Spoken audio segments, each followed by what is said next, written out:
Greetings and salutations, everyone. Welcome back to another episode of Homestead on the FTOG server.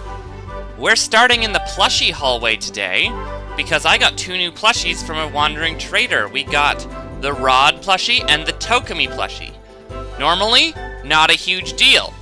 But if we look at the Squishy Friends quests, if we look at this, the rewards for this are a propeller cap, cool. A fishing rod, a named fishing rod, and an everlasting upgrade, which is really powerful. Not that keep inventory will ever let us lose our backpack, but we're going to have that in there just in case. It can't despawn, fall into the void, anything like that. So, yeah, that's pretty cool. What was the other one? The other one gave us an empty blaze burner, a painting, and some mushrooms. I don't know if those aren't really useful. The blaze burner's useful. I'll maybe hold that for later. But as you can see, we have a lot of stuff done. And that is because I have built the farm. So we're going to head over there. Of course, right now it's raining, so you're not going to get the best view, but whatever. If we head over to our post office, we have Cherrywood Farms. Ta-da! Let me free cam so you can get a good look at it. Ta-da! Look at this. Now, the first thing you may notice is that these are in 4x4s. Not 2x2s like I said I was going to do last episode. And that's because I did my math wrong.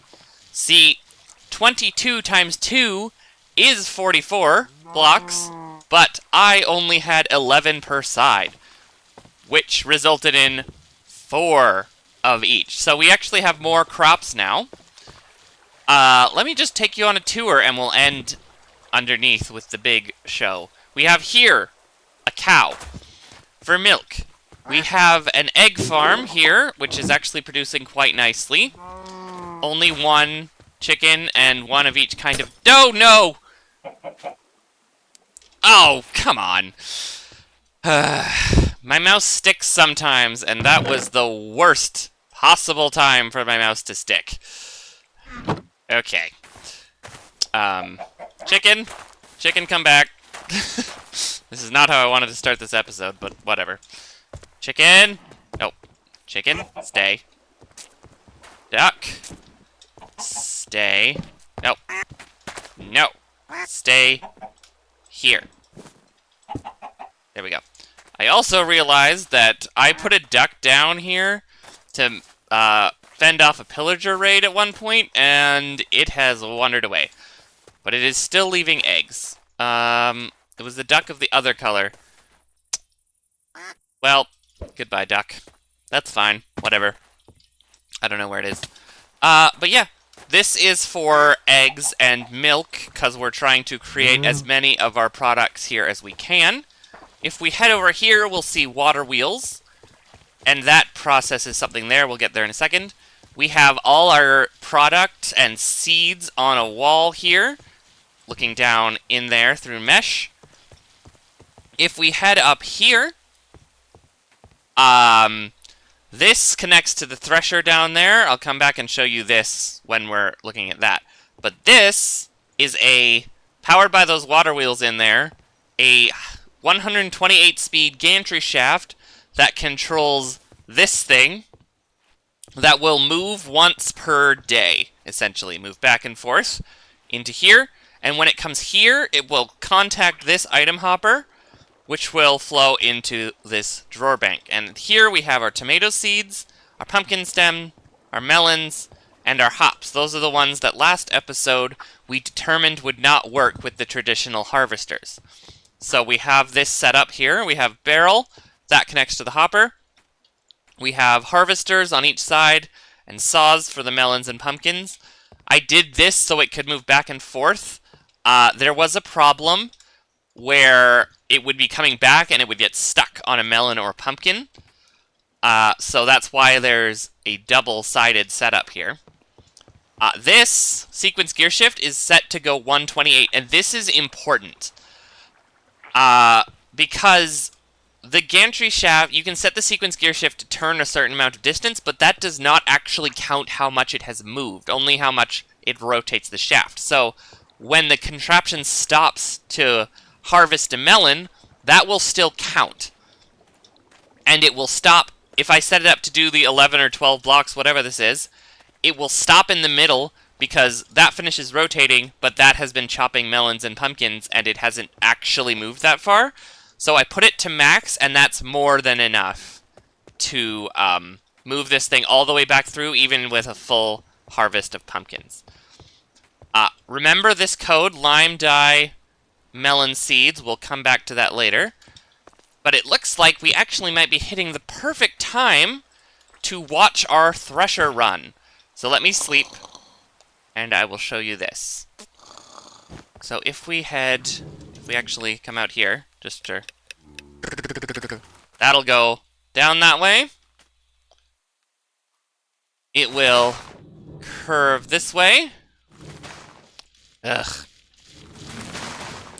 No matter how much I extend the track out this way, I can't seem to get it to harvest these, but that's fine. We don't really need those that much. And then it will go back in, and I will show you now how that works. So, it's in there. The thresher starts here. And this is powered by this clock, which every half hour and a half in 24 hours, it will produce a redstone signal. So at 6 o'clock, which is the early morning, it will produce 0, which it is doing right now. And that will mean that this redstone torch is allowed to be powered, which will unpower this powered rail, which will stick this minecart here. This signal also goes up to that harvester contraption up there. So 2 birds, 1 stone with this clock. And then this thing will come down, it'll release from here, it'll go out and do what you said, what you saw. I'll show you, I've got this whole, like, nice underground path that goes down to that other stone platform at the end. And then it will come back up, it will head around here, and it will stop at an storage interface that is directly plugged into, you saw that earlier, this drawer controller, which will go into our bank of drawers. This storage terminal, just so I can see, this is how much we've gotten in the last couple days of running. Probably maybe 6 to 8 hours of running, so not terrible. It's running pretty good. It's not quite sell bulk crops to the server good yet, but we'll get there, maybe. And then once this is done, it actually keeps the cart momentum, and it will come right down onto here, ready for the next day. This is in case we want to bring it over to work on it or something. We have this powered or unpowered cart assembler, which if the cart goes through here, it will drop off whatever contraption, and if it's powered, it will pick up whatever contraption's above it. So most of the time it'll just go around this track, but if we ever want it to come to the cart assembler, we can flip these, and it'll come to this interior track here.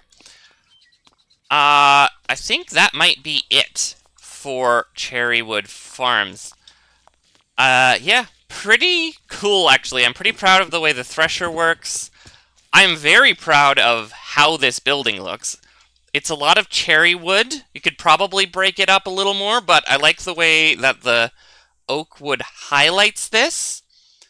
I like the way this looks at the front here.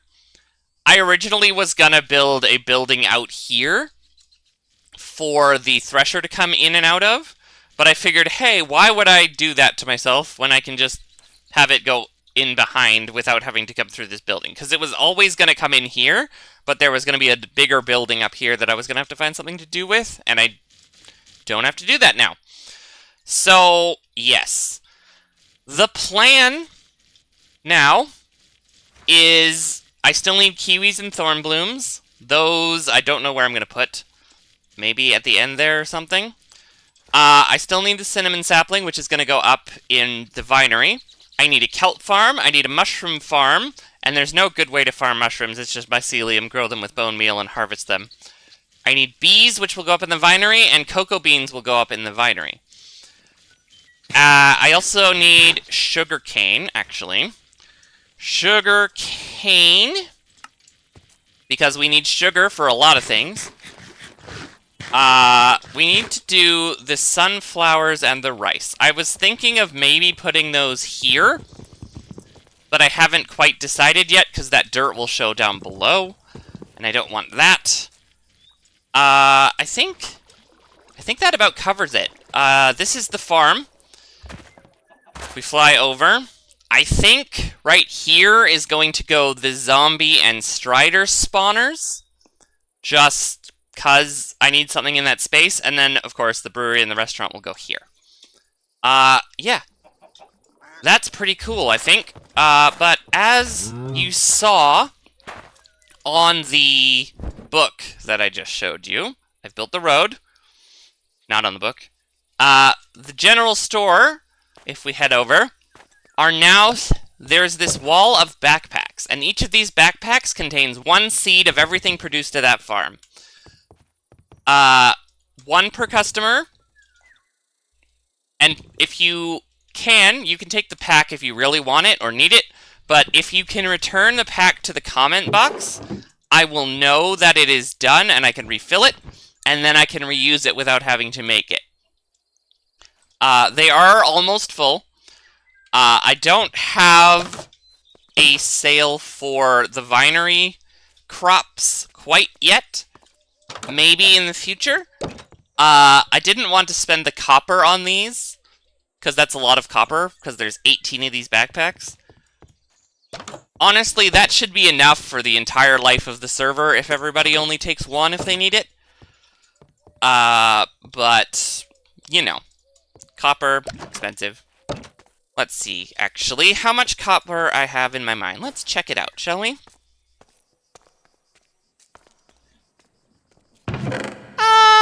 Maybe. We'll see. I also wanted to give a progress update on our sluicing. There is this consistent problem of magma slimes being generated here, but if we look in here, 690 gold, so that's like 10 gold ingots so far. However, Grok did recently show me that if we compact the netherite with a gold into netherite sheets, we can then use a superheated blaze burner to turn that into netherite. So it's 2 for 1 and far cheaper on the gold. However, in order to do that, we need these blaze cakes, which lava, easy to come by. We'll just need to set up a spout setup. The blaze cake base is eggs, sugar, and cinder flour is just crushed netherrack. So, we do need to set up a sugarcane farm. I have plans-ish for that. I know kind of what I need to do, but I haven't done it yet. But I am going to need a lot of sugar. Actually, can we get sugar from anything else? We can get sugar from honey. We can get sugar from sugarcane. Bag of sugar. It's just sugar, really. We might need to set up a mill to get some crushing wheels, because the crushing wheels I have in the mine, it will send anything and destroy it through the sluice. And we don't want that. So I might need to set up a separate set of crushing wheels in order to make that work. Another problem I need to solve is these tomatoes. Tomatoes, as it were. Because if you look down here, we've got a lot of track space turned around here, and it lines up perfectly with the wall, so I don't want to expand this any further. But the way that the create minecart contraptions work is they turn around a lot slower than the actual minecart. Whereas originally when I was designing this, I thought it would be a 1-to-1, it would track properly on the minecart, so it would turn around and go down here. But the contraption is on its own swing, joint, whatever you want to call it, and it turns much slower than the actual minecart. So by the time it gets to here, it's fully turned around. But these not so much. So every once in a while, I'll just have to come by and do these. Also, these are sprinklers. They, you craft them with a water bucket and some wood, and they'll hydrate in like a 9x9 around them, which is very nice, without having to put water anywhere. Much more convenient. Same, like, real estate space. You could just have a block of water or a sprinkler, but the sprinkler is nicer and easier to move and doesn't cause problems if you mine around it. So you've got a machine to show me. I do. This is my digger Mark One, and it does a 5x5 tunnel, and it goes pretty darn fast. The way this is set up, you've got the drills in the front. I've got a deployer that will put down cobble in case we come to a void of some sort, and then the second deployer will put down rails like that, and then this plow in the back will scoop up the rails. So I don't need infinite. I need like 5, 6 rails, just so there's plenty. And because I've got a minecart here with a furnace, it just runs on coal. I don't need to worry about supplying it a redstone signal with redstone rails. That is very nice. As the farm up there, they only travel like 3 blocks. I feel like powered rails are much worse than they used to be. Yeah, or at least with this. No, it could be one of those things where I put down a redstone block and then I put down a powered rail, and then I would need 2 different of these. Well, I'd need a plow to pick up the rails, and I'd need a mechanical drill below to pick up the redstone blocks. Much more complicated. But more complicated, and you end up with this divot in the bottom, and I like it to be smooth if possible.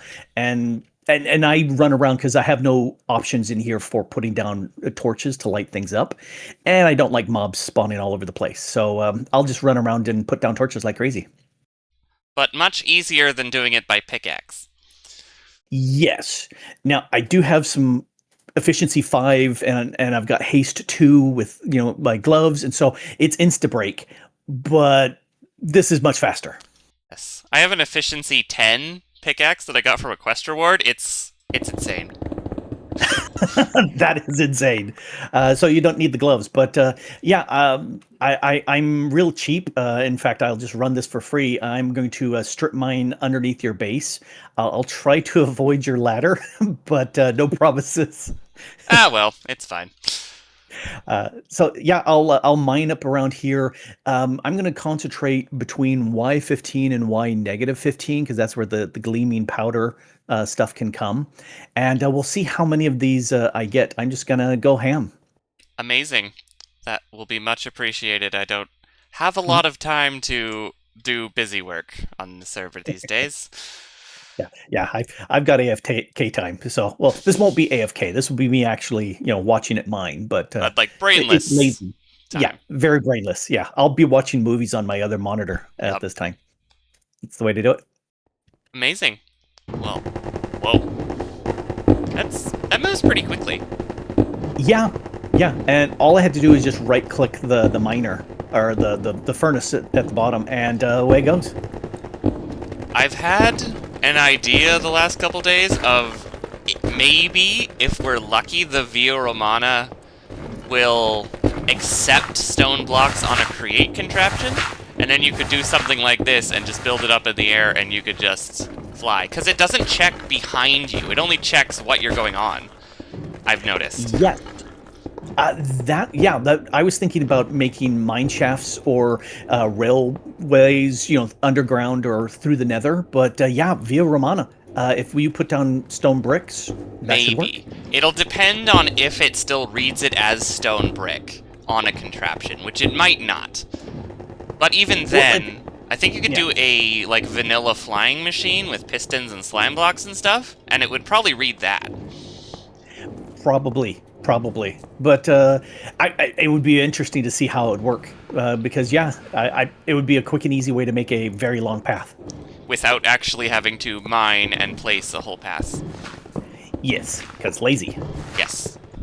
Oh, there it is, going over a cave with the cobblestone. Yep, it works out really well. So I'll have to do some lighting up through here to stop the mobs. All right. I think next episode I'm going to have my Strider farm and my zombie farm built, because I need string. Oh, Oh, yep. It ran into a skeleton and is now rotating. Oh, okay. I will have to fix this. It's not without flaw, but it's still much easier. Much easier. There's when I'll disassemble it and reassemble it and tell it not to rotate, and that will fix it. Can you do that? Yes. Well, Interesting. there is an option. I don't have it on me. There is an option with the card assembler to tell it not to rotate, and so it'll just stay in that formation as it goes along. And then because I bumped it and it's moved, which is not Ah. so good. But I didn't realize that the skeleton would do that too. Yeah. Interesting. Well, thank you for showing me this. I'll let you get back to whatever Uh, you were doing. Uh, uh, and if you want to see how this thing was built, go check out Grok's episode that released on Tuesday. yep. Yeah. Thank you very much. You're very welcome. Well, I think that's gonna do it for this episode. Thanks for watching, and thanks to Grok for helping me out with that miner, and we also hung out later, and he gave me some diamond armor and some enchanted books from the shop, so we're gonna be a little bit more sustainable in the future. I'm gonna go apply those. But yeah, till next time, I'm gonna make some plans for next episode. We'll see what we do, but thanks for watching. Until then, later.